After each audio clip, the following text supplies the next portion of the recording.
Yeah, I see you. Yeah. You're in. Yeah. Okay. So I think it works now. I don't know why it didn't work before. Yeah. Okay. Thank you very much. Of course.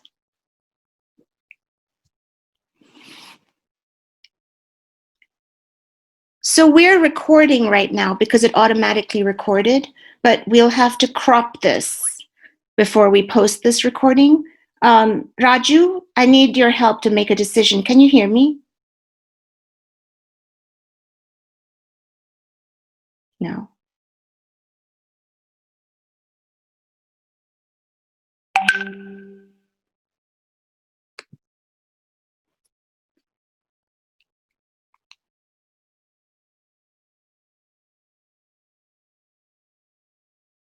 Yeah, can you all hear me?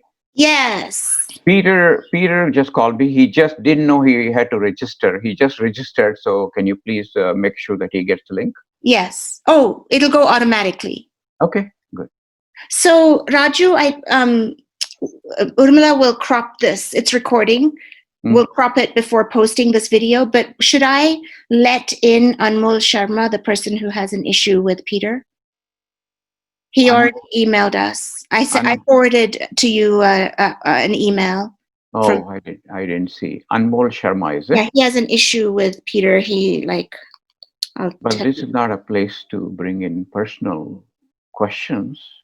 It's what is the position of Hindus for Human Rights on evangelism? And the previous one, I have been following the works of Mr. Friedrich Peter very closely. Can he clarify his relationship with Bhajan Singh? Do you know that he has been involved in terrorist activities? No, I would not allow him in. Okay, so I'm removing him. Yeah, just remove him. This is nothing to do with this current subject. Yeah, okay. And people are coming. I'm letting them in, or should I let them in at 1? Let's let them in at once. Okay.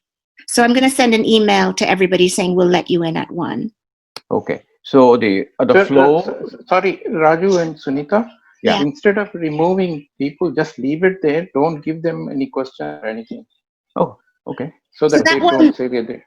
That one's gone. That guy is gone. So in the future, yeah, so that they don't say that they removed us. You just don't entertain their questions. That's it. Yeah. Okay. There's Peter. But Rashid Saab, the grounds for removal is that he has already said there are 2 questions which are completely irrelevant to this particular topic. So okay, if he comes back and if he posts something, we can respond to him. Okay, all right, that's fine. And I have a question. If I send a note to everybody, will they get it if they're not in the meeting yet? How do you send a message to people waiting? When I have waited, people have sent me a message. Emails, I think. So only emails, I think, right now they can check, but I don't know. You can ask Peter. He's an expert, I'm sure, in webinars. Peter, the question Peter, is... welcome. Hi, Sunita. Nice to see you again. You too. How are you? I'm fine. I don't know what to say. Okay. So, nice to have you. Here's Ajit. Would you be able to then, Sunita, post the link to my presentation? I sent that to you and Urmila because I'm not going to cover the whole thing. Oh, you mean email it later? Oh, okay. We can. Is that what you mean? Is that what you mean? I thought you could put it in the chat room so everybody can see it. We can do that. We can do that. Okay. Okay. You can do that at the end of my presentation. Sunita, hi. This is Ajit here. Sarita is trying to enter, but it's put her on hold. Saying the host. I wasn't letting her in because I was going to let her in at 1, but I'll let her. I'll let her in right away. No, that's okay. You don't need to. I just was checking because Rashid Saab called and Rashid Saab said there's a problem with it, so he asked us to check if we are able to get through. Yeah, I didn't let her in because I was thinking of her as audience at 1. One thing I know that we'd wanted is for only to be able to see the people who are speaking, but I think that's only a feature of webinars. I think everybody will automatically, their screens. Can we do a back end thing where we don't allow people's video? I mean, this is what we wanted to do. This was what we wanted. Nobody can show their video and we spotlight the speakers. So what is the current status then? You are going to mute everybody except Mute the everybody speaker, and but stop you're everybody. saying you're not able to shut down videos of everybody? Is that what I'm hearing? Mila? Let me see. I've seen that being done before, but maybe there's a version that you're talking about. What if that is the case, Urmila, you have to keep a watch out. If you see any untoward material being shown, you have to kick them out. Yeah. I think that's very important. We don't want a distraction. I think we can, yeah, exactly. Okay, so I won't allow participants to unmute themselves. Yes, and also not show their videos. Right.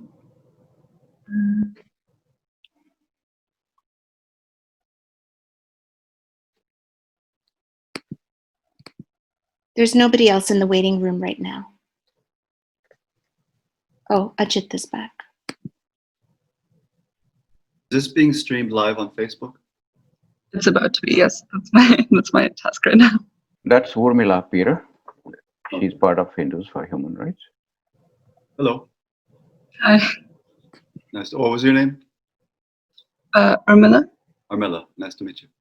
Nice to meet you. So are we worried at all about this muting and shutting off people's videos?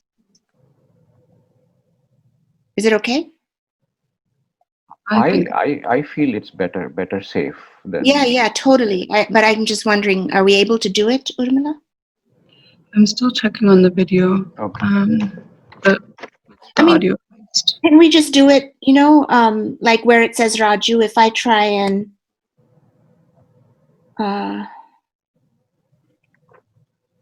I thought there was a feature, and I've seen it in so several webinars, that you can shut off videos of. Yeah. I want to have a training on how to do this because this is really worrying. Yeah, let's. It's only 10 minutes away. Let's see if Urmila can get it done. It's okay. Let's move on to. Yeah. Since Peter is also here and Rashid, Sunita. Yeah. Peter and I talked this morning. Yeah. Basically, I don't know if who is going to lead in, but if that is me, I will. It's you.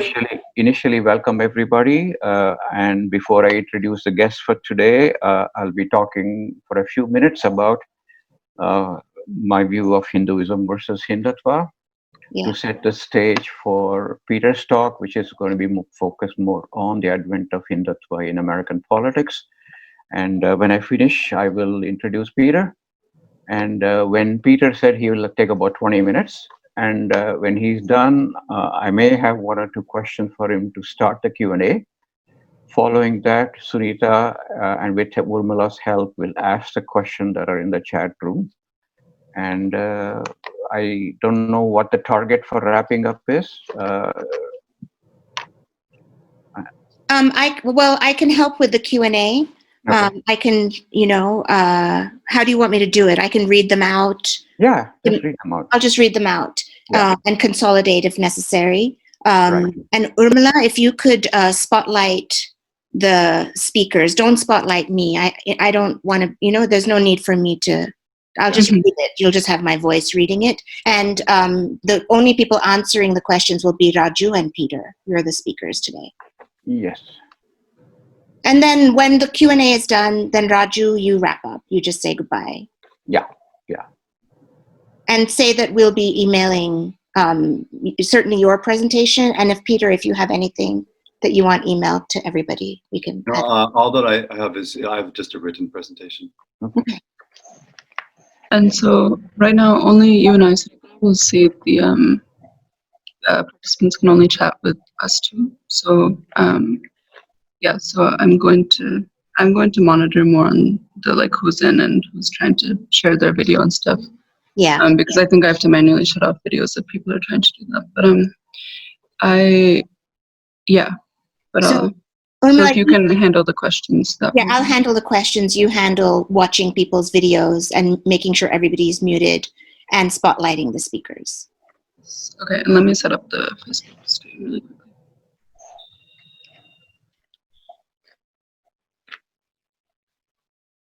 And Raju, in your instructions, I'm looking at the bottom. It doesn't have Q&A. It only has chat. Okay. So ask them to put the questions in chat Yeah. and ask them to keep it to questions, not comments, and keep it short. Yes, I have that. Yes.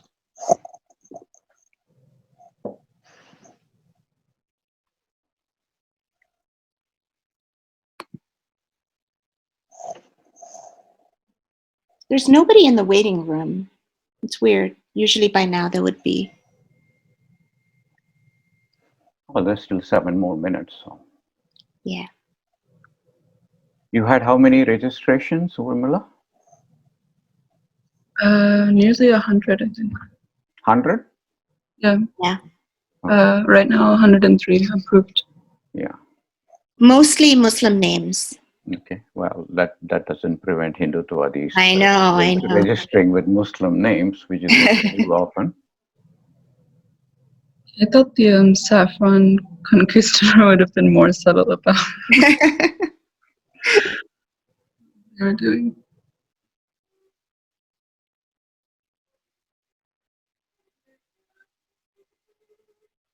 Peter, where are you in the world? I'm currently in Roseville, California. Okay. I'm actually in a hotel room at the moment. Uh-huh. Yeah, I'm actually, I'm born and raised in California. Okay. And you live in Europe sometimes. Is that right? Well, I lived in Europe all of last year. Okay. Yeah. Because when I met you, I think you were headed back. Yeah, I spent about 10 months in Amsterdam and then shifted to Paris for 2 months and then came back. I was actually a temporary resident. Mm-hmm. I would like to go back right now. Paris, I didn't like so much. Uh-huh. Really? Yeah, I mean, it's very interesting. It's a lot of history, but for livability, I found Amsterdam to be a lot more comfortable, friendly, clean, quiet. Yeah. It's not this huge sprawling city, and Paris. Honestly, Paris is pretty dirty. It's true. Yeah. Yeah. We have a guest, our first. I'm just letting people in.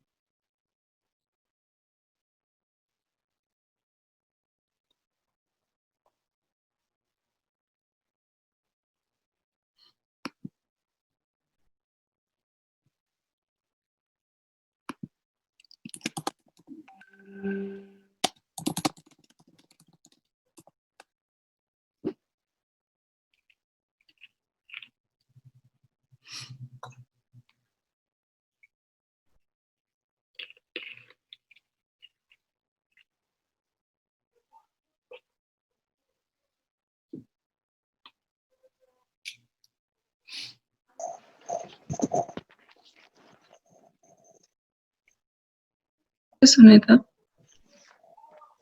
Yeah. In your Zoom at the end, do you see? I think I have a new version, and at the bottom, do you see something that says more? In the bottom, do I see more? Yes. Okay, that has disappeared from mine. So you might, if you're able, you might have to, if we're wanting to do the live stream. To do live on Facebook. Yeah, I can do that as soon as you say the Okay. word. And in the meanwhile, people are joining, and I'm I admitting. can do that. We can go ahead and start setting it up, and I can handle the waiting room for now. Okay. But I shouldn't do it yet, right? Only when a lot of people are here. Yeah. Or should I go ahead and do live Facebook now? It'll just take a second to like put in the before we actually hit go live. It'll just take a second. I see. So How many do we have now in? 9.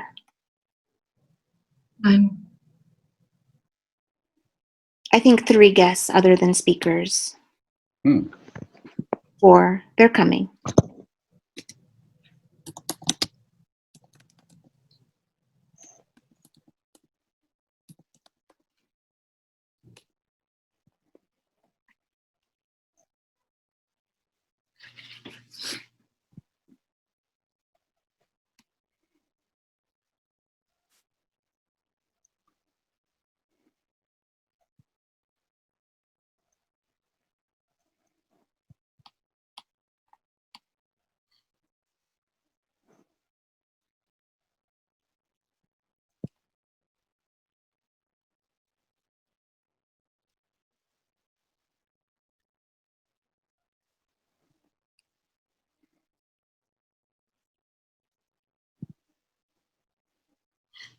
Urmila, for people who haven't received a confirmation email,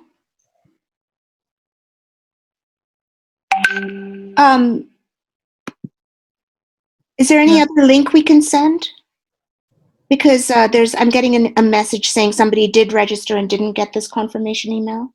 Although I'm also getting an email from somebody who did register and they did get a confirmation email. I don't know. It's very weird. I mean, if it wouldn't bother people, I can just resend to everybody. I think you should. Okay, I can do that.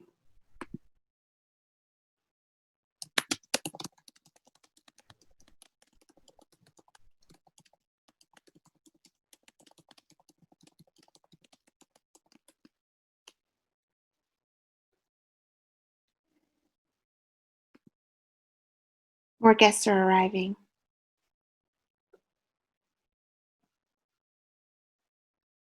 Just give it a few minutes.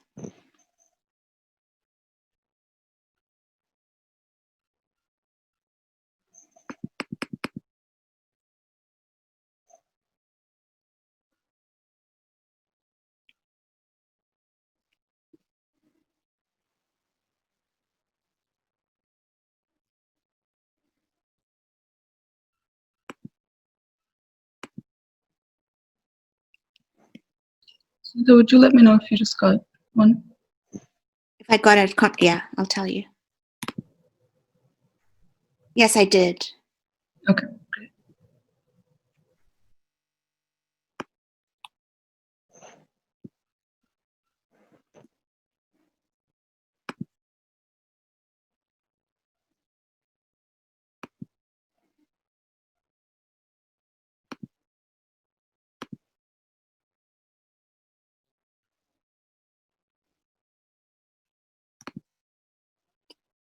We have a lot of people coming, so if everybody could be patient, we'll let them in and get started soon.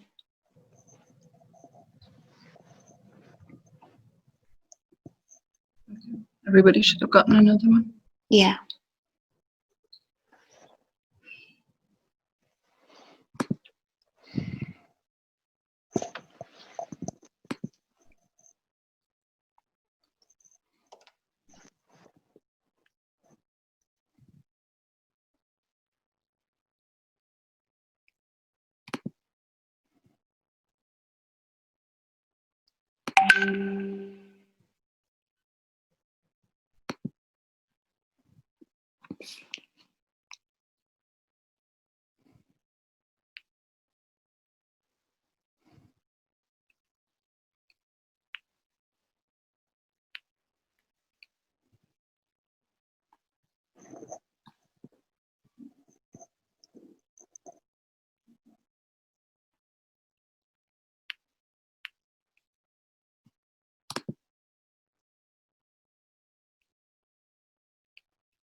We'll give it another, we're up to about 20 people, but about 100 people registered, so we'll give it another few minutes. People are coming in. And then, shall I start the Facebook Live now or in a few minutes? You can start right now. Okay.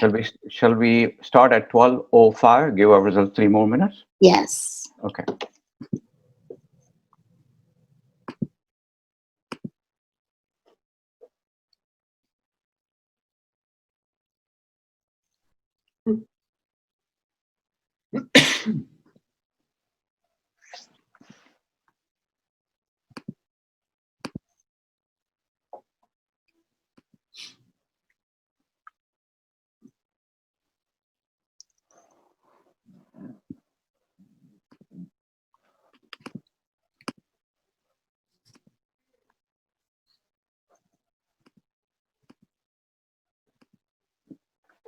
A lot of folks joining us. So wonderful.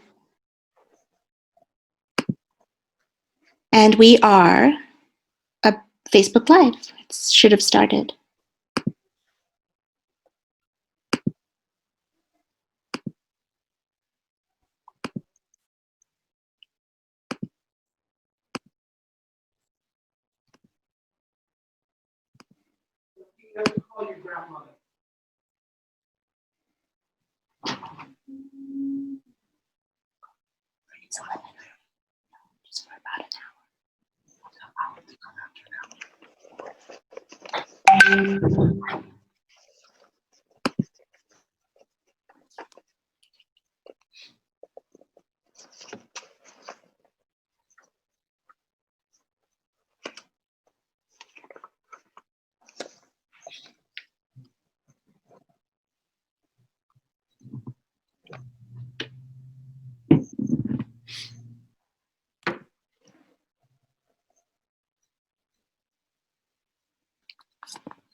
Peter, quick question. Your last name pronunciation is Friedrich?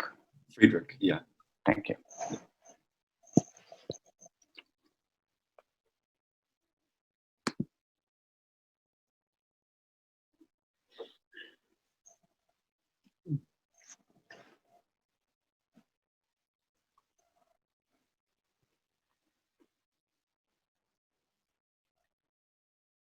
Shall we, Sunita? Yes, go for it. Well, good afternoon, everyone. Welcome to this webinar on Hindutva versus Hinduism and the advent of Hindutva in American politics. We have a very important guest today, Peter Friedrich. But before we introduce him, I want to spend a little bit time. By the way, I'm Raju Rajagopal of Hindus for Human Rights. I want to address the first part of the discussion today by a personal summary of what I feel are the differences between Hindutva and Hinduism as I have known it. I'll then introduce Peter, and he will talk more about the advent of Hindutva in American politics for about 20 minutes, followed by Q&A, which you can post in the chat room. But our request is to be brief. Make sure it is actually a question relevant to today's topic. And please avoid comments or anything else outside of this topic of today. Either Peter or myself will answer the questions as they're asked. My colleague Sunita will be asking the question from the chat room. And sometimes if there are repeated questions, she may combine them. So with that, let me share my views on where we are today with Hindutva versus Hinduism. As many of you know, the word Hindutva is 95 years old, coined by V.D. Savarkar, who founded Hindu Mahasabha. Hindutva literally means Hinduness. You know, who can object to it? I'm a Hindu. I have nothing against Hinduness. But the reality is, its very foundation invites aggression and hate. And today, Hindutva fits most of the criteria for fascism. In my presentation that I will share with you separately, I elaborate on that a little bit more. For over 67 years, India had managed somehow to contain this particular virus. But yet today, more and more people are beginning to believe that Hinduism and Hindutva are really one and the same. How did that happen? So let me take a moment to talk about what I call it the three I's. What has made that turn happen, in my view, are one, ideology. The first ideology being RSS Shaka that have diligently worked for several decades to drill into young minds several issues, including restating the tragedy of partition. Muslims are an existential threat to Hindus, relentlessly attacking so-called secularists and Congress Party. The second I is the international events. rise of terrorism and Islamophobia in the rest of the world, and of course, in our own country, the advent of Trump has certainly helped move forward the Hindutva agenda significantly in the last few years. And the last I is the IT strategy, where they've smartly deployed IT, and they were leagues ahead, perhaps, of the Russian trolls in the way they have used WhatsApp and in the way they have used the Narendra Modi app and so forth, where the BJP IT cell has become one of the largest purveyors of fake news and trolls. We can go into each of these in more detail, but today let me simply move on to where I see my Hinduism, Sunita's Hinduism, and the Hinduism of so many millions of people differs and starkly contrasts with today's Hindutva. Hinduism abounds in stories of inclusiveness, kindness, and compassion, whereas Hindutva propagates fear, insecurity, exclusiveness, and hatred for the minorities. Hinduism of my times welcomes other faiths and traditions, whereas Hindutva's very foundation is disdain for Islam and Christianity. Hinduism's bhakti has no room for hate, but as we have seen repeatedly, BJP RSS sham bhakti is built on triumphalism against other religions. Hinduism respects numerous pathways to God and rejects the need for a Hindu papacy, whereas BHP and RSS are trying their best to create a theocracy with a homogeneous Hinduism. Hinduism teaches equality of Shiva and Shakti, the male and the female energies. Hindutva is patriarchal and regressive on gender rights. Now, Hinduism teaches ahimsa as a core value, a legacy strengthened by Buddhism that it has absorbed, whereas Hindutva glorifies violence and revenge, as we have seen repeatedly in recent months. Hinduism, the birthplace of non-violence and civil disobedience, whereas Hindutva mocks non-violence. Hinduism believes in a secular polity where faith is a private matter.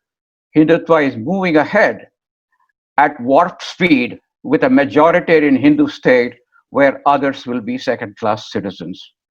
Hinduism has had many role models in the past who have spoken of annihilation of the shameful legacy of the caste system, but we have a long, long way to go in accomplishing what some people have tried and failed. But I think the time is now for Hinduism to focus on that as well. But Hindutva, on the other hand, has been merely doing PR with respect to Dalits, and annihilation of caste is nowhere on its agenda. So that's a very quick summary of how I feel about Hindutva and Hinduism. I think everybody has a spectrum of views on this, but it is important for us to recognize, especially those who are now trying to tell you that Hindutva is simply another version of Hinduism, for you to challenge them if you believe in some of the things that I have said. So I'll end with that. And it's a great pleasure this afternoon, to invite Peter. I met Peter Frederick for the first time in front of the Indian consulate in San Francisco during the anti-CAA protests a few months ago. I still remember his passionate words that day about the imminent danger of fascism in India. I thought I had made a passionate speech, but he exceeded my passion that day. I still remember that very distinctly. Then I found out that he was a freelance journalist focusing on South Asian affairs for many years, and who was largely responsible for exposing Tulsi Gabbard's close connections with the Hindu nationalist groups. It is his expose that had prompted Representative Ro Khanna to tweet that Hinduism of his grandfather was not today's Hindutva, which of course created a storm in the Hindutva-dominated Silicon Valley.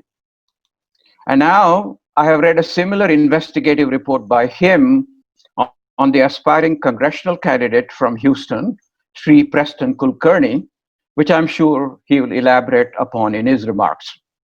Peter has devoted the last few years of his work on the rise of Hindutva in India and its parallel rise in America. He is the author of several books, and in the current context, his detailed expose of Tulsi Gabbard in the Caravan magazine was a major contribution to the ongoing conversations on Hindutva. Peter will be talking today about his continuing work on the increasing political activity by the Hindu nationalist lobby, and will hopefully give us some pointers on how we too can contribute to bringing to mainstream America's attention that white nationalism is not the only threat to democracy, and that they should pay close attention to Hindu nationalists who speak with a forked tongue, so to speak, the message of multiculturalism and minority rights here, at the same time supporting an authoritarian regime in India. Peter will speak for about 20 minutes, as I mentioned, and I will start with Q&A with a couple of questions, then we'll take questions from the chat room. So with that, it is my great pleasure, Peter, to introduce you to our audience this afternoon.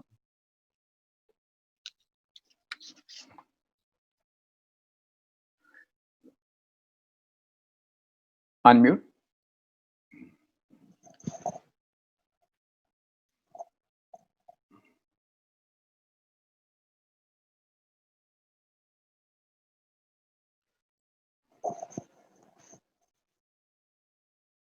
Urmila, can you unmute Peter, please? All right. There you go. Thank you, sir. I appreciate that kind introduction. So without further ado,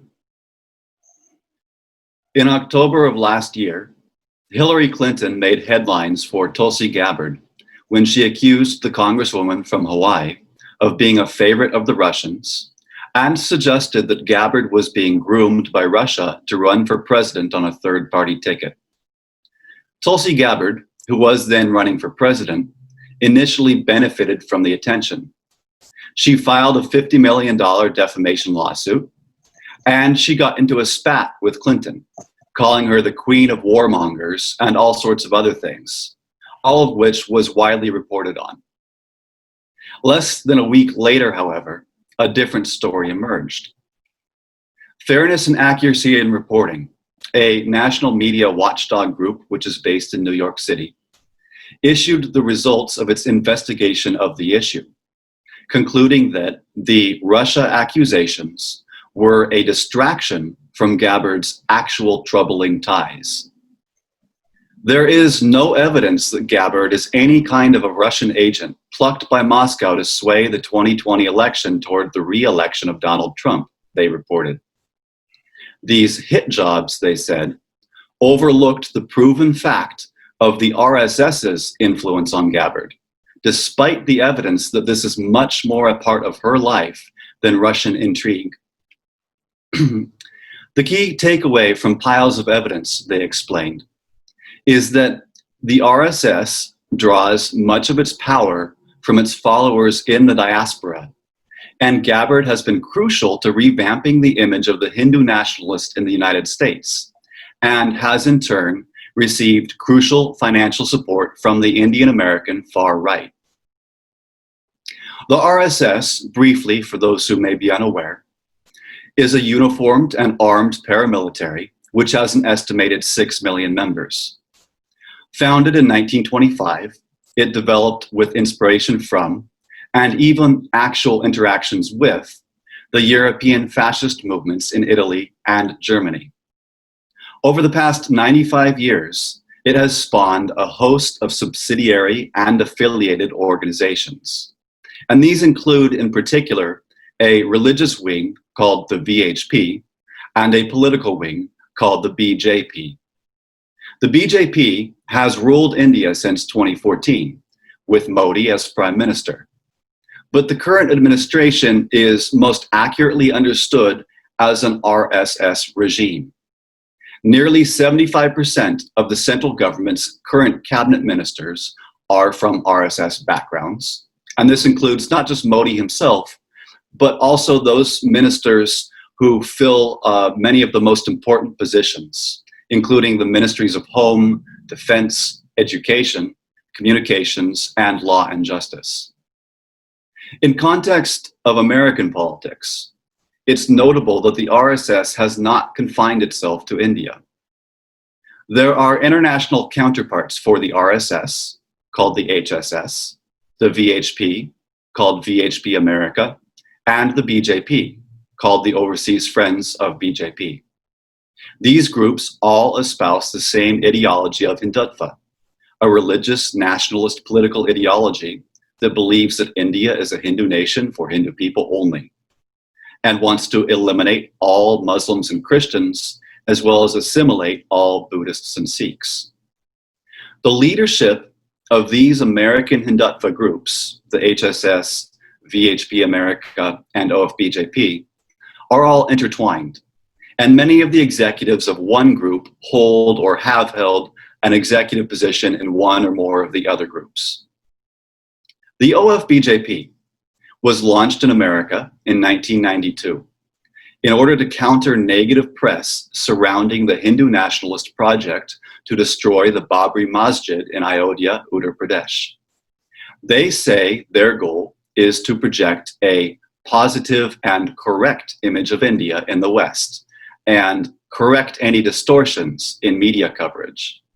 And they work hand in glove with BJP leadership back in India.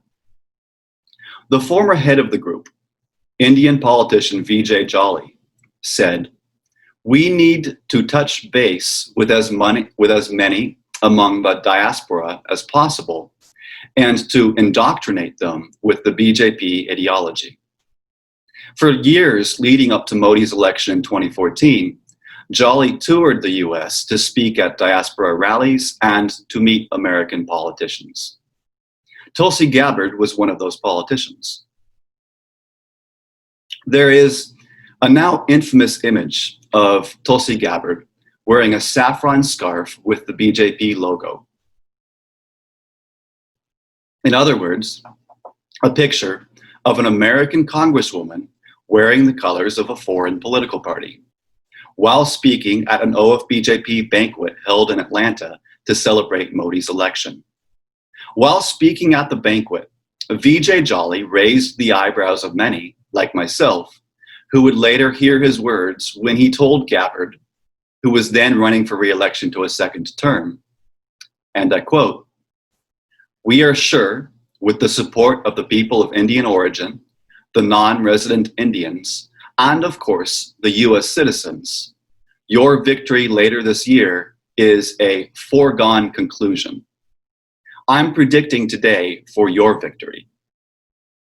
Does that smack of foreign interference?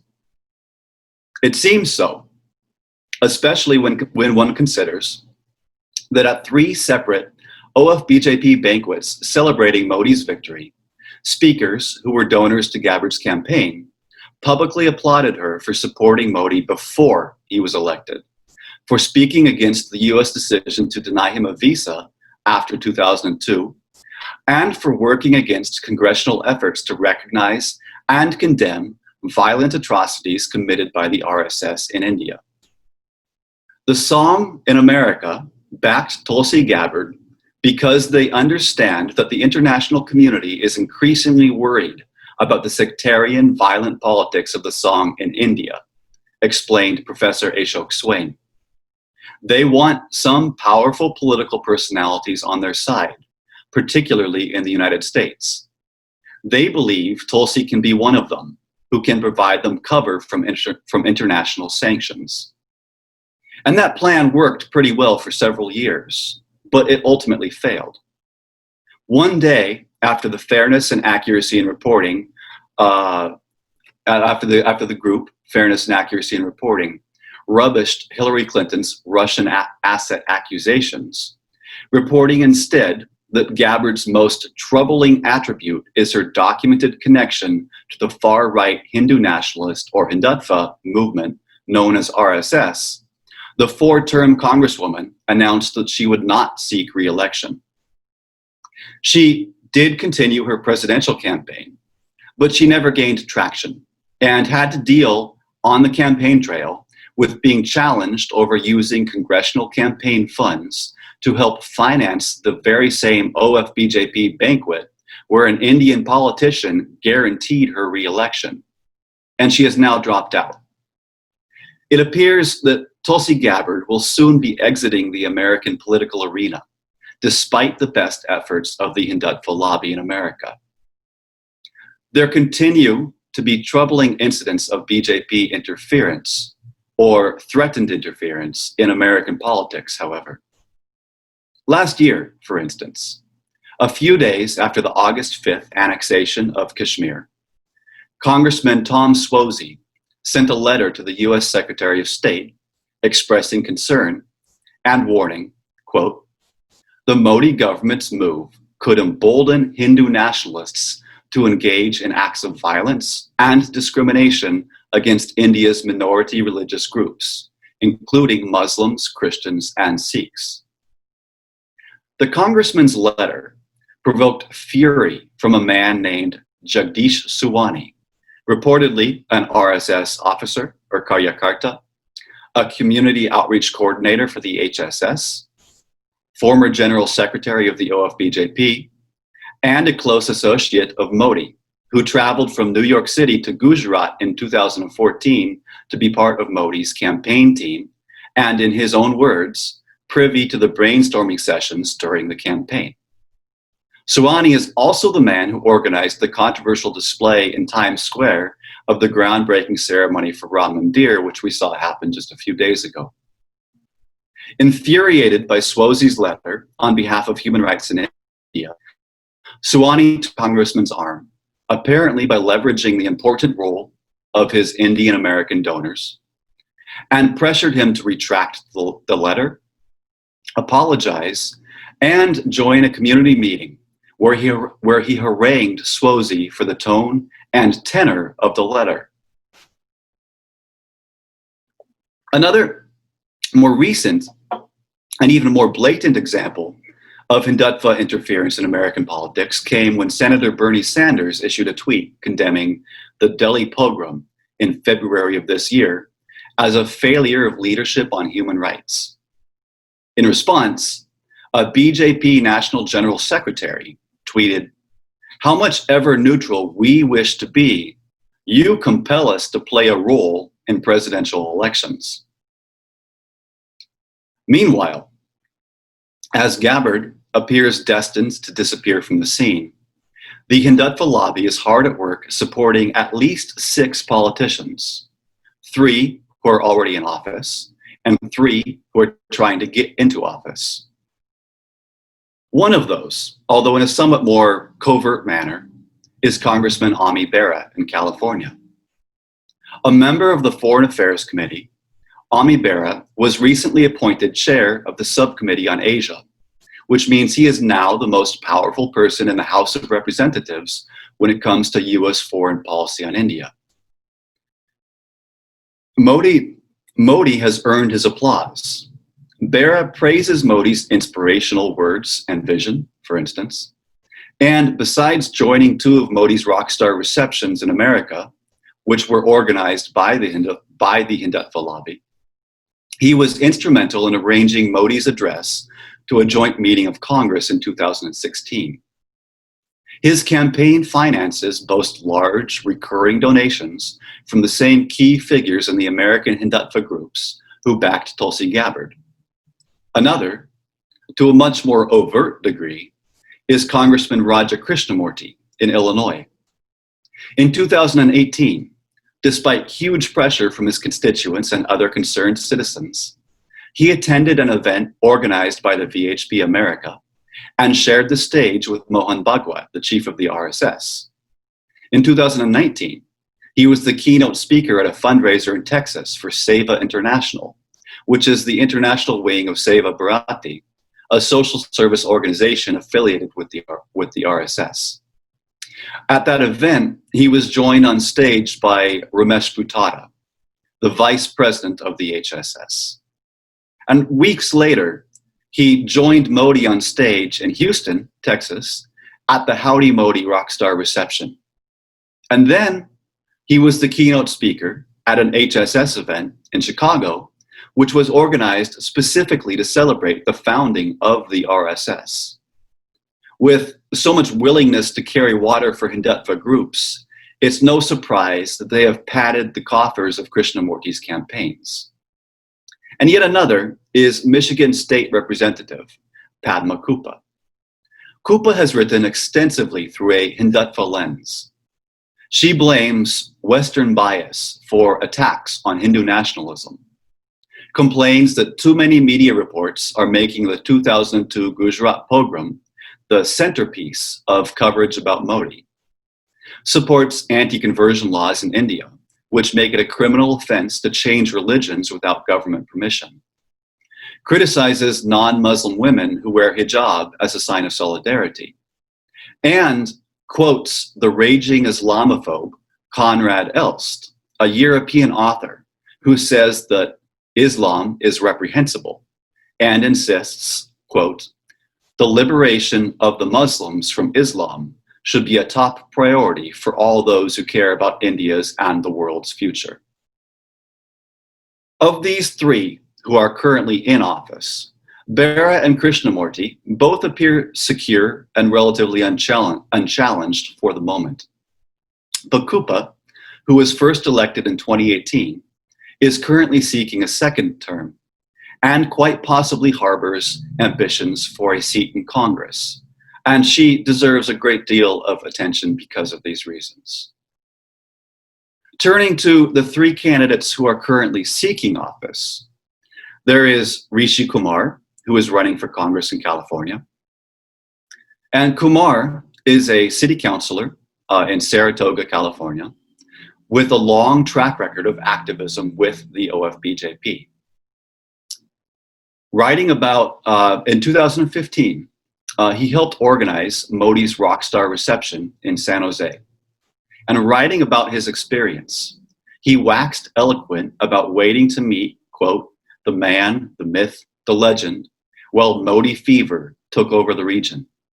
He further described how Modi is who I seek to emulate in my governance on the city council.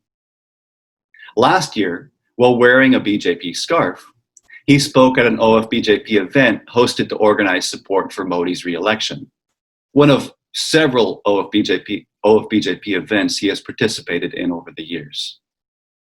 Also in California is Ritesh Tandon, who proudly declares, my father was a strong RSS person. Tandon is running against Congressman Ro Khanna, and his decision to run for office, he says, was motivated by Khanna's criticism of Hindutva. In August 2019, Congressman Khanna charted a new course for the Indian American diaspora when he commented on reportage about Tulsi Gabbard's RSS links, stating, quote, it's the duty of every American politician of Hindu faith to stand for pluralism, reject Hindutva, and speak for equal rights for Hindus, Muslims, Sikhs, Buddhists, and Christians. As Amar Singh Shergill, the chair of the California Democratic Party Progressive Caucus, wrote, Khanna's statement incited a torrent of hate and criticism from pro-Hindutva and pro-India political supporters, balanced by progressives and anti-Hindutva activists heralding his courageous stance. Shergill concluded, in the coming months, we will see a debate within the South Asian American community and the Democratic Party regarding the morality of Hindutva and how the party can reach consensus given the political crisis in India. That debate has begun to rage, particularly in regards to the third candidate who is currently seeking office, Shri Preston Kulkarni, who is running for Congress in Houston, Texas. Understanding the extent of the influence which the Hindutva lobby has on Kulkarni's campaign requires understanding Ramesh Buttada. As mentioned, Ramesh Buttada is vice president of HSS. He is also the founder of the first HSS chapter in Houston. His cousin-in-law, Vijay Pallod, who claims to be the man who discovered Kulkarni, describes seeing a steady stream of RSS workers at Butada's house over the years, And among those appears to be RSS chief Mohan Bhagwat, who, as Palod himself actually told me, has been hosted and stayed at the home of Butata on at least one occasion, if not more. In 2010, Ramesh Butata traveled to an HSS summit in India, where, while wearing the uniform of the RSS, he listened to Mohan Bhagwat declare that India, quote, alone has the capacity to save the world and humanity. In 2011, Butata organized an OFBJP training camp in Houston for activists, which was conducted by the political advisor to the man who was then president of the BJP. In 2014, Butata organized a phone bank in Houston of 700 people who worked, quote, round the clock, making calls, quote, to motivate voters in India to vote for the BJP. Later, when Modi won election, Butata wrote that it was because of Modi's RSS training and claimed that Modi's upbringing and the culture of the RSS meant that critics should revisit the RSS. In 2015, as one of Tulsi Gabbard's top donors over the years, he attended her relatively small wedding in Hawaii, where he was joined by RSS spokesperson turned BJP spokesperson Ram Madhav. In 2019, he, along with his son and his brother-in-law, was a key organizer for the Howdy Modi Rockstar reception in Houston. And Ramesh Butata is also a key organizer and donor and fundraiser for Shri Preston Kulkarni's campaign for Congress. In this campaign, Rameshji has become like my father, Kulkarni said during his first attempt at winning election. According to Butata's cousin-in-law, Ramesh met with community stalwarts, regardless of their party affiliation, to bring their financial power to help Kulkarni. Last year, when Kulkarni launched his second campaign for Congress, Butata, who was described as having a strong emotional bond with the candidate, was one of the major speakers at the event. Along with his time and energy, Butata has poured his treasure into getting Kulkarni elected. In total, along with his immediate family members, he has donated over $50,000 to Kulkarni's campaigns.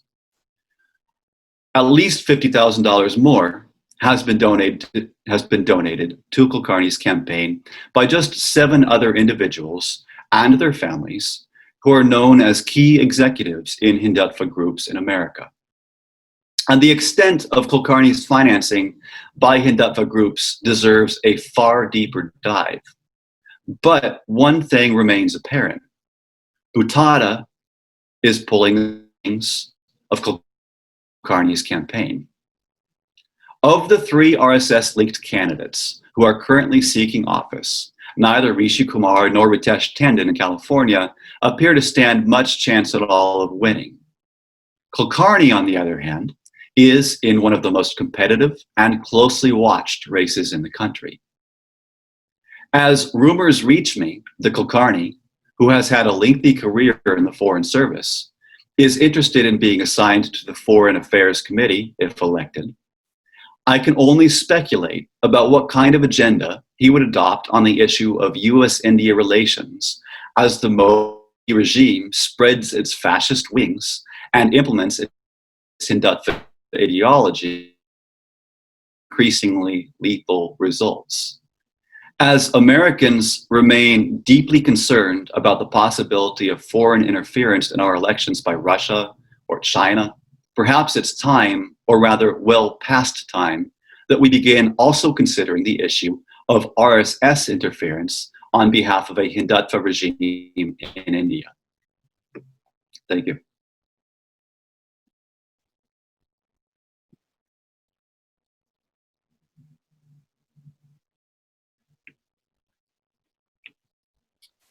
Raju, do you want to unmute yourself and say a few words before I go into Q&A?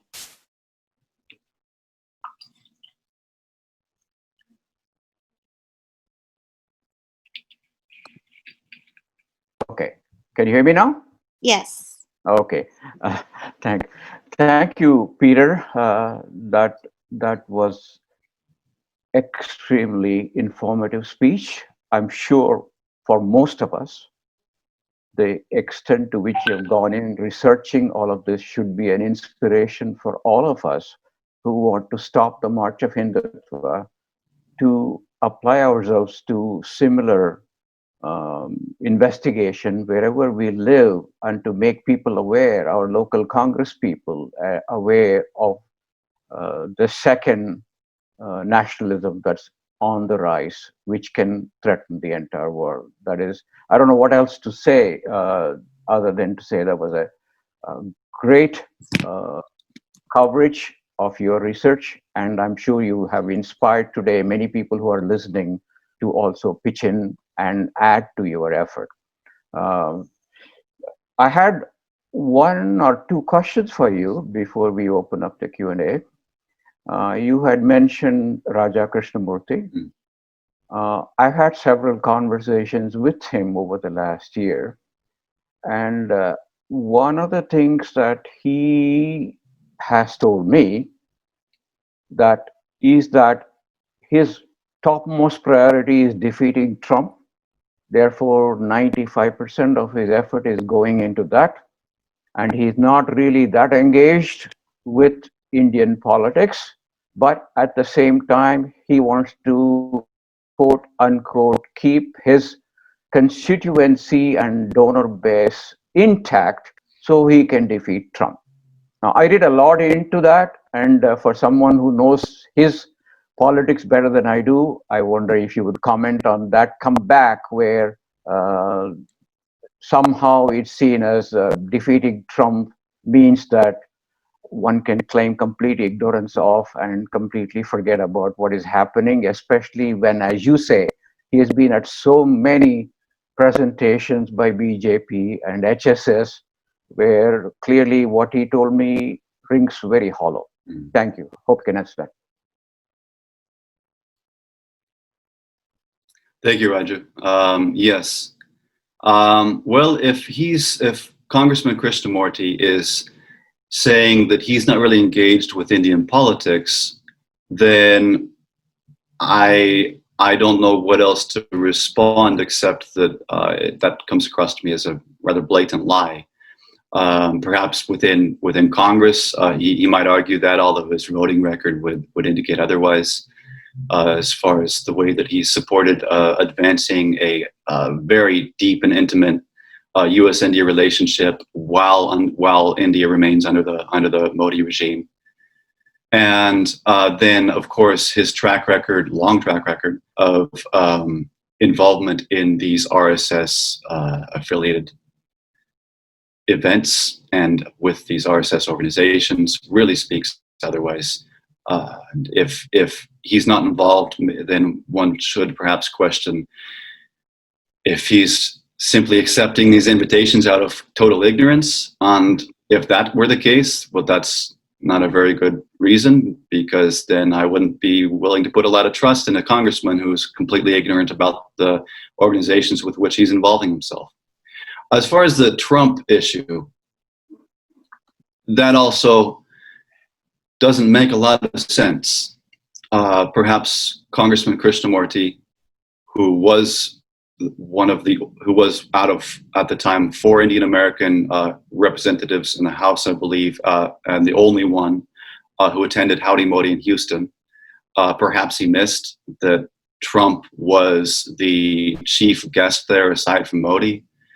Perhaps he missed that Modi and Trump did this dance of love around the stadium afterwards, and that Modi basically said that he supported Trump's reelection.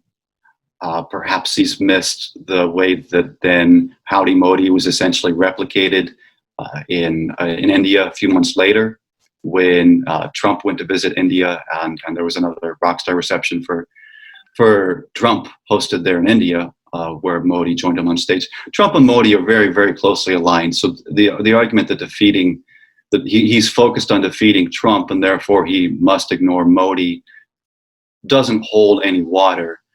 And then additionally, I would add to that if he's truly concerned about issues of white nationalism growing in America, especially under the Trump administration, that he, like anybody else, should be concerned as well about Hindu nationalism. Hindu nationalism and white nationalism are kissing cousins. The Hindu nationalist movement has a long track record of interaction with white nationalists in the present day, as well as with the original European fascist movements, like not in Nazi Germany and in fascist Italy. And they also very, very much share ideology. Their ideology is, in a lot of ways, mirrors each other. So that just doesn't make any sense to me, that the congressman would have an answer like that for you. Thank you. My second question is, with the work that you're doing related to Hindutva, how do you make sure that you are safe? Are you concerned for your own safety at times? I think that's something that many people hearing you would probably want to know, how you deal with this on a day-to-day basis. Well, this is sensitive work. I have had a lot of people very angry at me. In my daily life, I attempt to be discreet. And I also, I would say, I guess, in overall, simply look to my faith and just have courage that I'm doing the right thing. And I don't need to be anxious or worried about what happens to me because I do it. Although I do take proper precautions as necessary. Yes, I have had a few issues when I was in Houston opposing Howdy Modi. I did have people. I had people trying to report me to the FBI for opposing Howdy Modi on social media and that sort of thing. I've had here and there a few fairly overt death threats on social media, none of which seems serious enough to take seriously, but I have had that. The main thing that I've had actually is I've been physically protested by the HSS here in California, which is my home state, in the Bay Area in Congressman Ro Khanna's district, about a month or so after he issued this statement denouncing Hindutva. The HSS organized a protest, I think of about 30 people or so, outside of one of his town halls, and they were protesting his statement, but they were protesting his statement with banners with pictures of my face on it. So that was it was in a lot of ways a sign that I'm on the right track and I'm doing the right thing. So in some ways it was encouraging. At the same time, it's a little bit scary. Thank you, Peter. If I may now pass on the baton to Sunita to ask questions from the audience. Yes, thank you both, Peter, Raju, for your enlightening presentations and grounding in what's right, and also for your courage, truly. I'm going to just, we have a lot of questions. It's now 1:47, well, where I am, it's 1:47. It's 3:47 Eastern. Can we go for about 20 minutes or so with Q&A? Is everybody, are you both okay with that, Raju, Peter? Yes. Yes. Okay, so there's one question that came by email, which I'm going to read out. It's from Sumbela Zeb, who is also with us. Sumbela also joined us on this Zoom call. The question is, as a South Asian American, she's very happy to see other South Asian Americans get involved, but I won't support a candidate who takes money from RSS affiliates and who doesn't openly condemn the government and atrocities of the Modi regime. When we ask about this, we are told we are being racist. How can Hindu American candidates expect Muslim American support when they respond to our concerns in such a way? Peter? That Yeah, that's a good question, and I'm very familiar with that. I'm routinely accused of being racist because I'm routinely accused of being a Hinduphobe because I speak out, oppose Hindu nationalism, which, as Raju has very eloquently explained, is entirely distinct from the Hindu religion.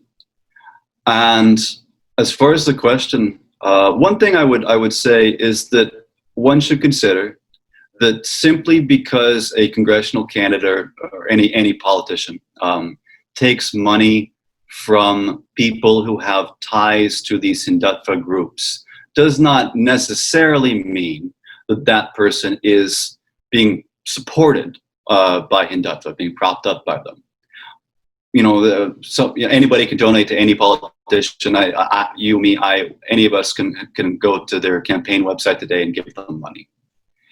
But when you start to see this long track record where large amounts recurring over multiple campaigns are being given to these people, when you start to see, as in the case of Sri Preston Kulkarni in Houston, that these Hindutva figures, these who are executives, they're not just open or amenable to Hindutva issues, but they're actually executives in organized Hindutva groups in America who have strong connections back to India. When you start to see these figures take center stage in the campaigns of candidates, then it becomes a major cause for concern. And you know, in some ways, I don't know. It's such an irrational argument, an irrational response to accuse somebody of being racist because they oppose what is an intrinsically racist supremacist movement, and they oppose people, congressional candidates, politicians being involved with that or being in any way connected to that. And so I think what I tend to do is I just continue forging ahead and just realize that, well, that argument has no real rational basis, and just take confidence in the fact that you are in the right, you're standing for justice, for equality, and take that confidence and use it in your interactions with people as you're attempting to make these arguments about these politicians. Thank you, Peter. I think that goes for all of us doing this work. That's really, really helpful. The next question is from Mohammed Nomani, and Mohammed asks, U.S. has not done anything effective against CCP-run Chinese aggression on Uyghurs until recently. How can we say that this will not be the same with RSS-run India? Well, that's a great question. And I think that to a large extent, we cannot depend on the US government itself to be the driving force behind taking action on these issues. This has to be done on a grassroots level by individuals, by individual politicians. As far as a formal government policy, the US has, for a long time now, and increasingly so these days, but for a long time now, has lacked the moral standing to stand up and speak out against these violations of human rights around the world, whether it's in India or China or elsewhere. And I would attribute that personally to the fact that the US has been engaged in these foreign wars of aggression overseas for decades. You know, even tracing back to the Vietnam War, how can the US be involved in Vietnam, bombing innocents, conducting the My Lai massacre, killing people in Laos and Cambodia as they're conducting the war in Vietnam? How can they be involved in that at the same time they have any moral authority to speak out on against atrocities being committed by other states in the world? And so today, I would say that what we really need to do is move away from a dependence and expectation that that is going to be how we affect change and how we make an impact. Thank you. There are a number of questions that sort of echo each other. They're about the details of these donations received by Kulkarni. There's a question, how can we follow the money? There's somebody asking if you will write an article that lays all of this out so that it can be used, for education and also advocacy. And just a moment, I'm Urmila, can you make sure nobody is showing videos, please? Yes. Thank you. So the question is, how can we get details on donations received by Kulkarni from RSS-connected individuals? Another question, how can we follow the money? Asad Khan says, how can we find how much foreign money from India is being donated to these candidates, and is that legal? So these are the questions there's more like that as well, if you could address. Regarding the question of foreign money being donated, that's a good question. In the case of Tulsi Gabbard, actually a number of people who were supporting her very vociferously argued that because there was no record of her receiving foreign donations, because all of the donations that have been called out were donations by American citizens, which you do have to be an American citizen to donate, that therefore the argument that she was being propped up by these Hindutva groups was not valid, that she had these RSS links was not valid, which is of course not the case. But I've never made that allegation about Tulsi Gabbard. I'm not making that allegation currently about Kulkarni. I have no proof that there's any foreign money being put into their campaigns. What there is proof of is that there is a long track record of what appear to be targeted donations, with oftentimes immediate family members all giving maximum amounts at the same time to these candidates. For donations coming from these people who are executives, top leadership in these American Hindutva groups. Now, as far as how to track that, all of this is public information. It's available through the Federal Elections Commission website. And it takes a few minutes to figure out how to use it, but it's pretty self-explanatory for how to search for a candidate and then how to search for a specific individual who's given to that candidate, or you can even download the entire list of people that have ever given to that candidate and how much and when and where, all of that. Anyways, as far as tracking the RSS affiliated individuals who are giving, that takes digging, that takes a lot of legwork, because you have to know who they are. If you don't know who they are, then they're just random names on a list of donors. In the case of, for instance, Ramesh Buttada, he is very clearly identifiable as a top executive in the American song who's deeply tied to RSS BJP back in India, and who was incredibly active with the OFBJP's campaign here in America to support Modi's election in India, which, as an aside, I think is an issue which deserves deep examination within the American political arena, as far as how these American citizens are spending so much time to get politicians in India elected. And from the India side, I think Indians need to start looking at this and being concerned about it and questioning if they want all of these American citizens, many of whom were either born in America or immigrated to America and ended up renouncing their Indian citizenship. I think Indians need to start looking at this and taking up the issue and asking if they really want that kind of interference in their elections coming from America. So as far as tracking these RSS donations, it takes some legwork, because you really have to know who these people are, and if you don't already, then it's it takes some time to identify them. Mhm. But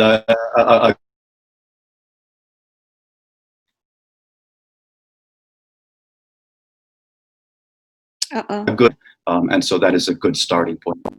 Thanks, Peter. This question from Habib Syed, I think you've in part answered. He asks, what measures is the US government taking to kill politicization of fascist ideology in the US and throughout the world? I think you've already sort of stated that Trump is already aligned with Modi and that grassroots efforts will help, but in case you want to add something to that. And also Victor Beg is asking, we're working in Michigan to unseat Padma. Can you write a piece about her as you wrote about Tulsi? It'll help us.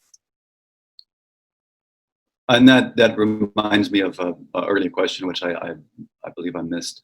I have already written a short piece about Kulkarni, which was just the outcome of my initial investigation into him, which I intend to continue, and that is available. That is available on my Medium account, and has been shared through my social media accounts. And as far as writing about Padma, yes, I think she should be written about. I would be very interested in taking that up. She is, as I mentioned, among these candidates and those already in office and those seeking election. She's one of the ones that I think that she most likely has higher ambitions for Congress, and she deserves greater attention. The politicization of fascism. Well, I mean, fascism is a political ideology.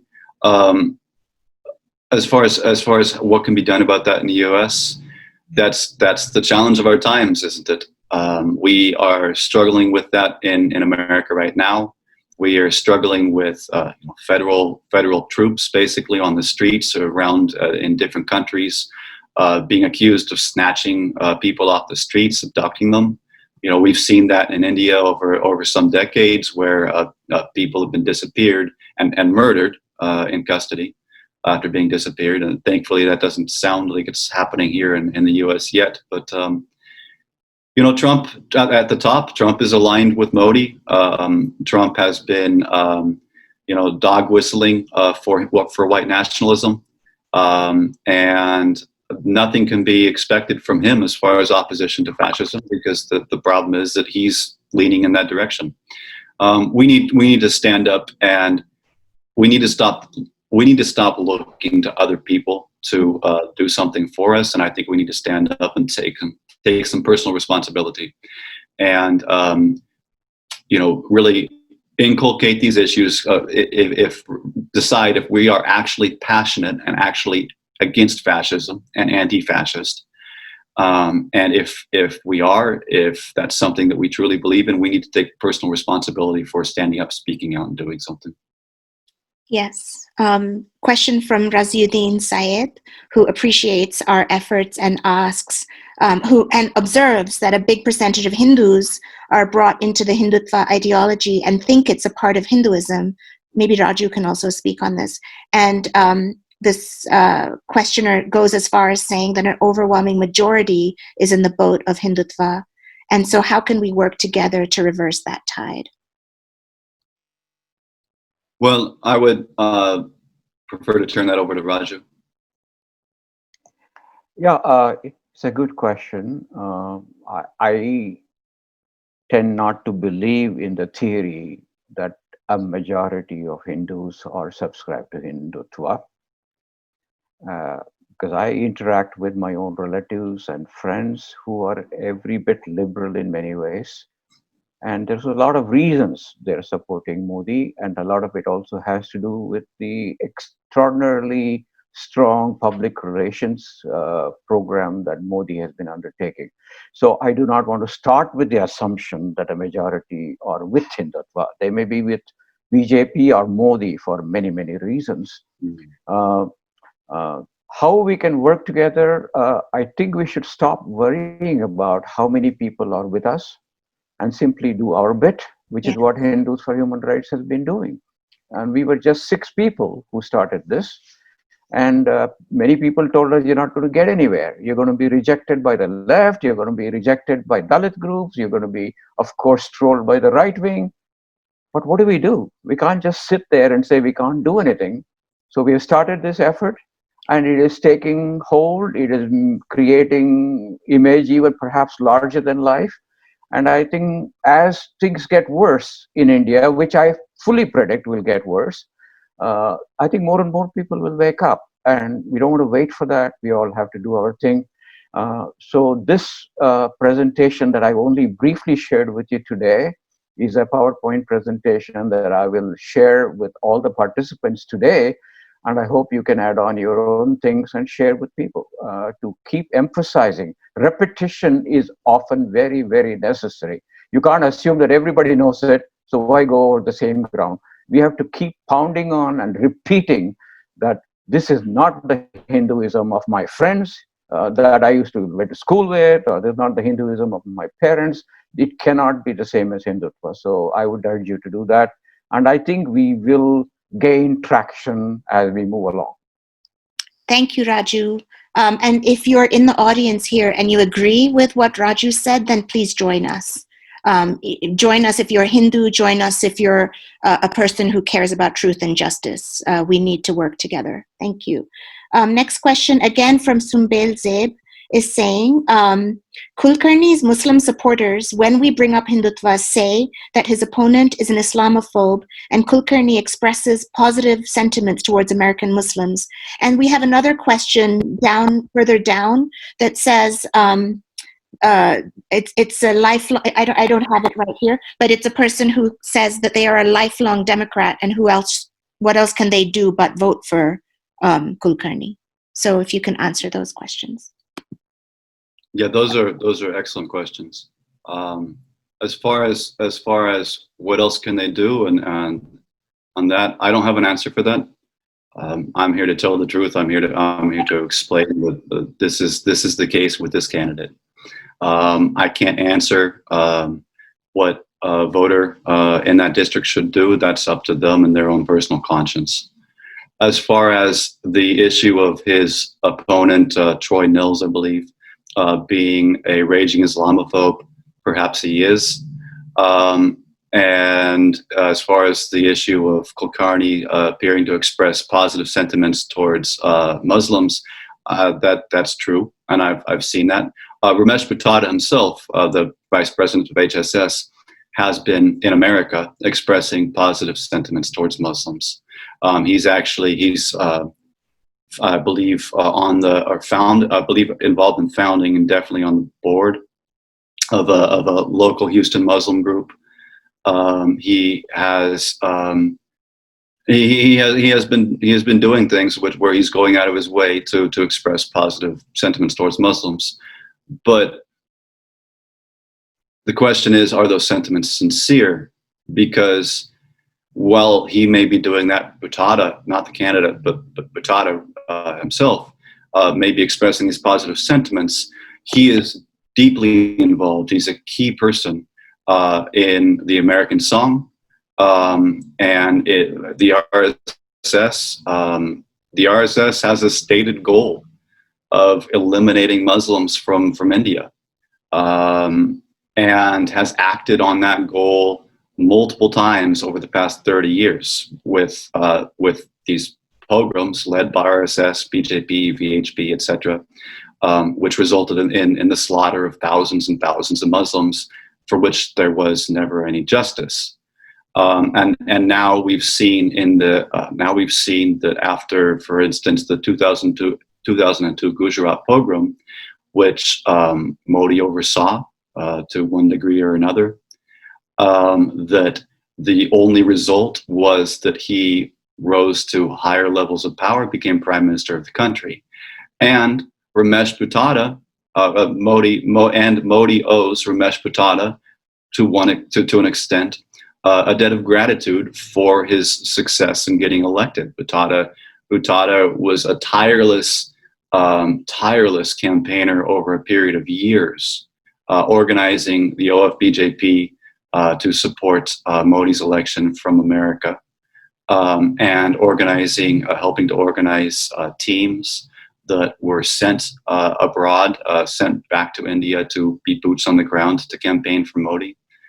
And this man has a decades proven track record of supporting the most Islamophobic, and not just Islamophobic, but anti-Christian, anti-Muslim, anti-Sikh, anti-minority, anti-Hindu who disagrees with the RSS. He has a decades-long track record of supporting the group that espouses all of that, and helping them to get power in India. So with this man taking such a central role in Kulkarni's campaign, how can Kulkarni be trusted that his sentiments about his positive sentiments of reaching out to Muslims are sincere, and not just what any politician does when they're trying to get elected and they're in 21st century America, where they have to at least give lip service to equality, diversity, multiculturalism, and that sort of thing. Thanks, Peter. Can I add on to Yes, what sure. Peter said? Yes. You know, this situation, or perhaps if you can call it a dilemma among some Muslims, it reminds me of BJP's approach to the Dalits in India.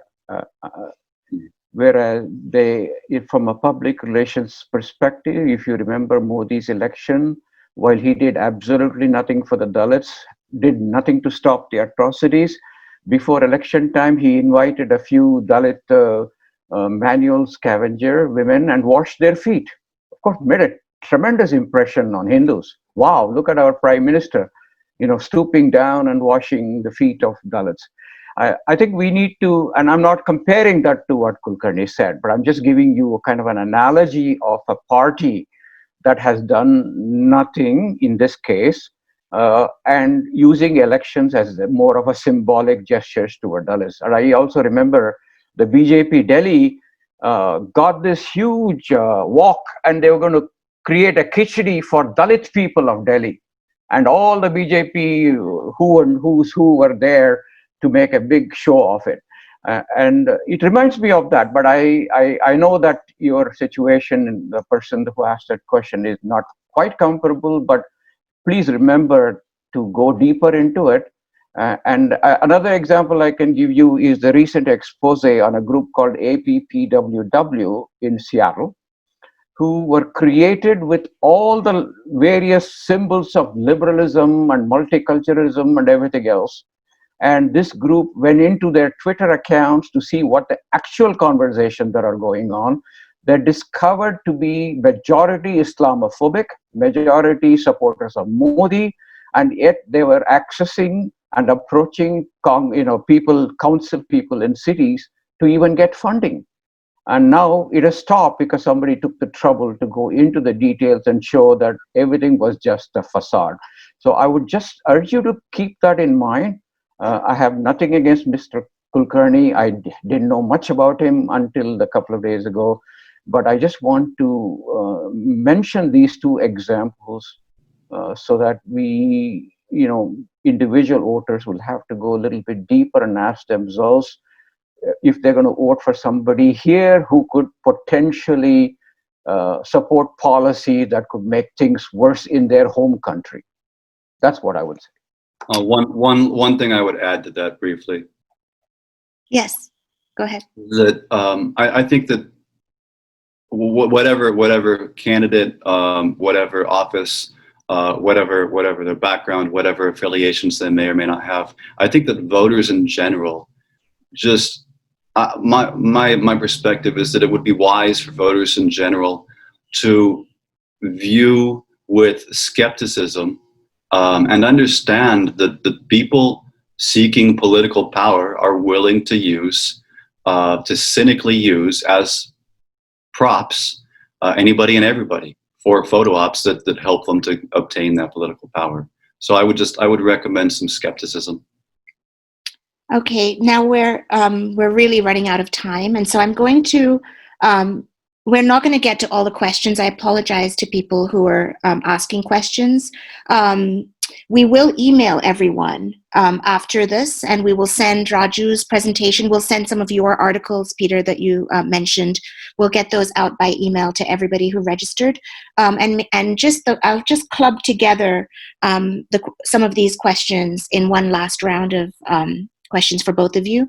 There's questions about Hindutva groups and their impact on politics in Europe. If you can speak to that. Tom McCausland, who we all know, is asking, I want to make sure to ask his question. Let me find that. It's how can we in the UK, US, or Canada effectively persuade ordinary Hindus in our countries to condemn or speak out against Hindutva extremism, Islamophobia, and casteism? And he would like both Peter and Raju to respond to that. And then there's a host of questions about HSS, RSS, and the possibility of getting them banned in the US, and of reporting them to the SPLC, perhaps, as a hate group, if that's some things that we could do. And I think why don't we have those? And then and Raju, when you speak, we're getting some questions about how people can join us and what is next from Hindus for Human Rights that people can expect. So why don't you go first, Peter? What was that first question? Basically about Hindutva organizations in Europe, and then how we can address reporting as hate groups and maybe getting banned, those organizations. Somebody has even asked about HAF, about their involvement in all of this. So if you can do a general response to questions around hate groups and Hindutva groups. Yeah, I would say that that's a very relevant question about the song about these Hindutva groups and their activities in Europe. There was one example about a month ago.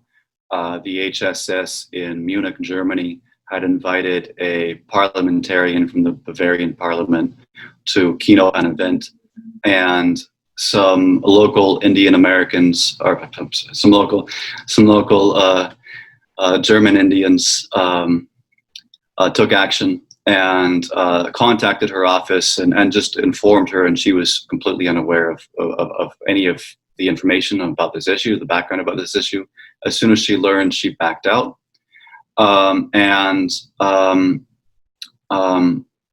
Yes, Hindutva groups are very active in Canada, UK, I would say particularly in Germany as well, and a number of these other countries. I would say the same thing needs to be done there that's happening here, or that we're attempting to do, is to identify them and really start to track their activities and their past activities, and document it, and proceed with working with the local politicians, and then just the local citizens to inform them. Declaring RSS or any of these groups a hate group, or getting them on one of these lists like the SPLC, I think that's a wonderful idea. I don't know if anybody's actually attempted to do that, but if not, they certainly should. That should be an issue that is taken up, and I think that there might be a lot of scope for accomplishing that. Mm-hmm. As far as getting groups banned, I do firmly believe that the RSS is the world's largest and oldest terrorist organization. Well, close to oldest, but certainly largest. And that it should be banned. I believe it should be banned in India. But I believe that it should be declared as a terrorist organization by the US State Department. And in order for that to happen, well, we've already seen a few steps that would be necessary in that direction. A couple of years ago, the CIA in its World Fact Book listed the VHP and its youth wing Bajrang Dal as militant religious organizations. And that's a good first step. But I think that it's possible. I think that it would require a lot of groundwork, a lot of documentation, proof, Of course, the RSS has been involved in essentially every major anti-minority pogrom in India since 1947, and is involved in a host of other incidents of lynchings, assassinations, and all sorts of other violence and intimidation atrocities. And that much of it has been documented, but I think that, you know, there's still more work to do to properly document that in a manner that would be understood by the U.S. State Department. And then there's, of course, the necessary groundwork to actually engage and interact and pursue that goal to have the RSS labeled as such as a terrorist organization. I think it's possible. Mm-hmm. And then, and related to that, I would say that that's one of the issues that I perceive is that, for example, in 2018, when Congressman Krishnamurti was at this event in Chicago, where he was sharing the stage with RSS chief Mohan Bhagwat. Well, why is Mohan Bhagwat able to get a visa to the US? Why are these other RSS executives, and there's many of them who routinely come to the US and tour around, able to get visas?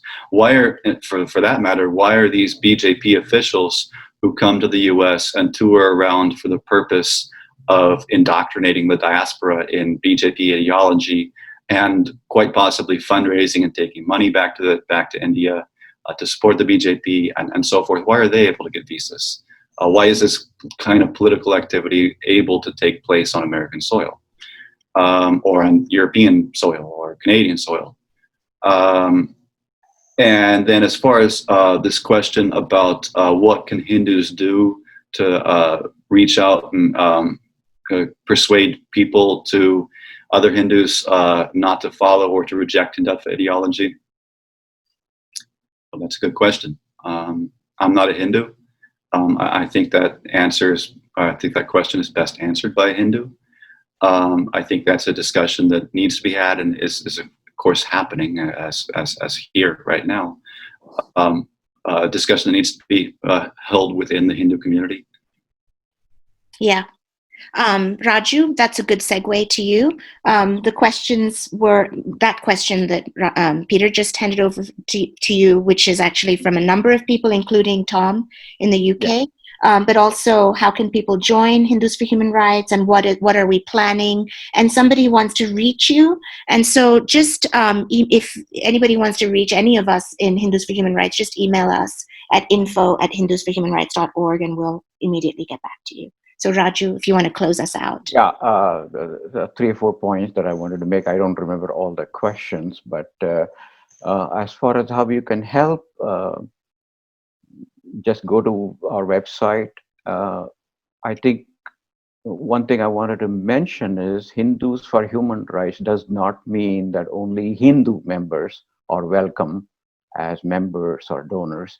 We are Hindus speaking up for the human rights of all communities. So we welcome anybody who wants to join and donate and be part of our work.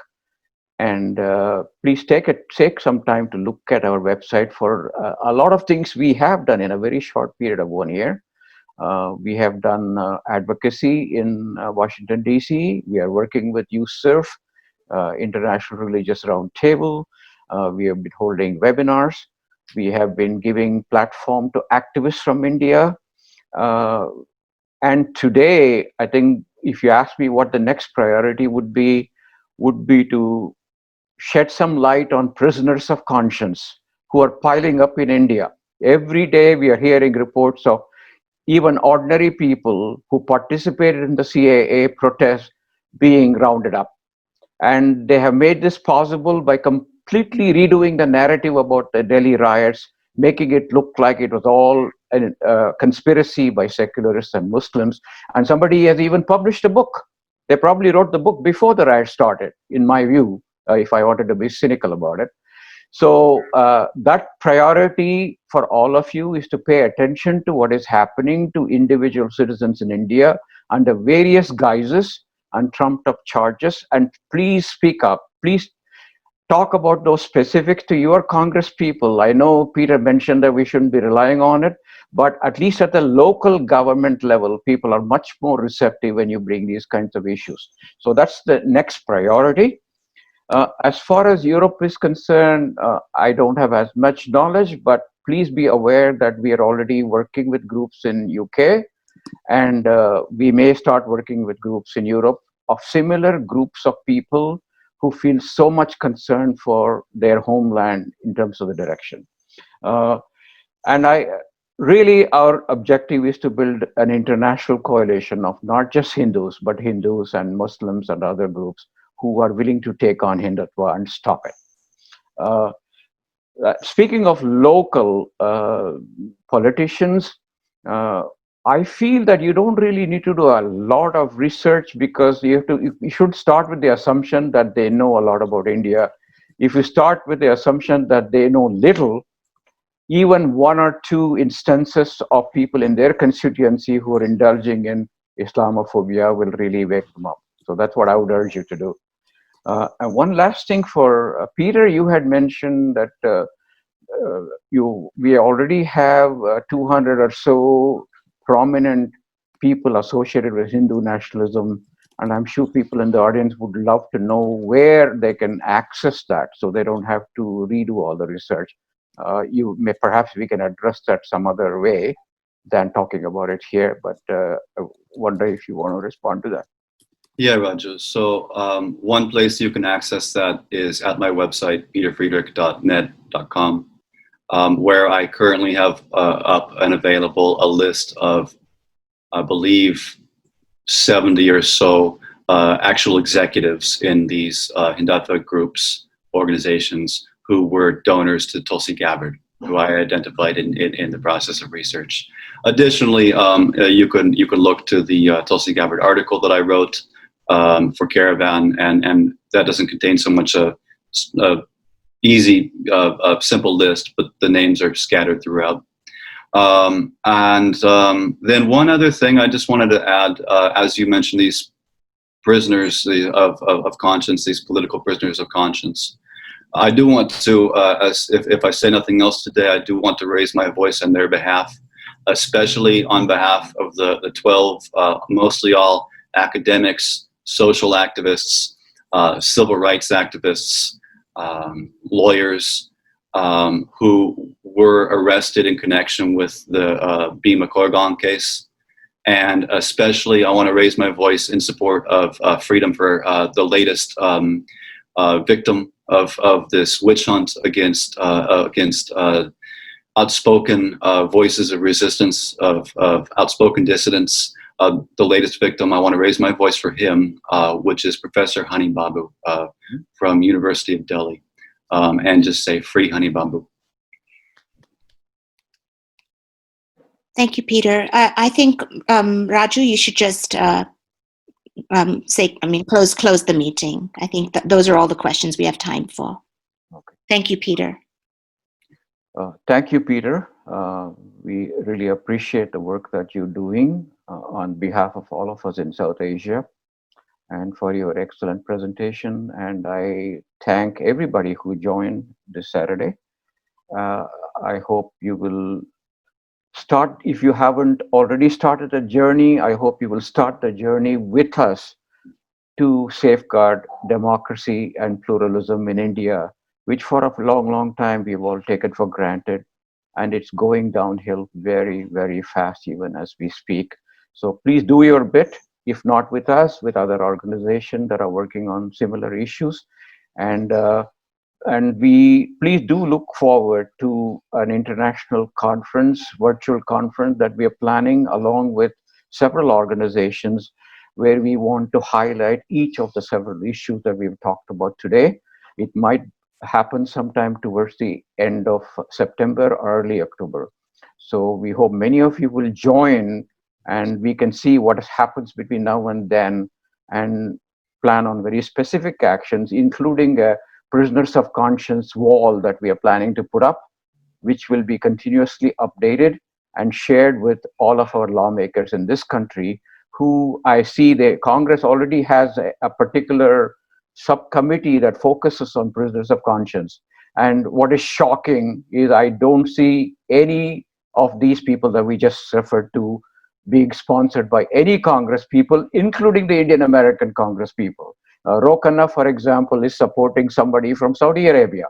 I think it's time that all of them started to adopt some of these prisoners of conscience so that we keep them in our minds. So again, thank you all. Have a good afternoon. Please contact info@hindusforhumanrights.org with any further comments. And we will take a look at some of the comments that we were unable to question, that we were unable to answer. If we can summarize some responses to those, we will add it to the email that we will send to all the participants. Thank you, and have a good rest of the Saturday.